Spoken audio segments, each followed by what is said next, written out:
Be sure to read and follow the safety guidelines to protect your computer from potential damage and ensure your personal safety. For more information about safety guidelines, see the owner's manual at dell.com/support. Before you begin, turn off the computer and disconnect all the attached peripherals.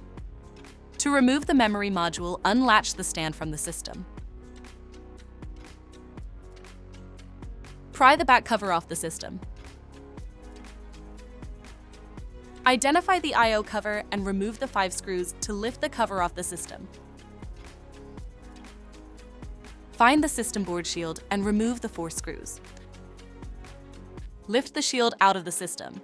Identify the memory module and unlatch it to remove the module from the system. To reinstall the memory module, relatch it back to the system. Place the system board shield back in the system and tighten the 4 screws. Reattach the I/O cover and install the 5 screws to secure it. Secure the back cover on the system and relatch the stand. For more information about your Dell system, visit dell.com/support.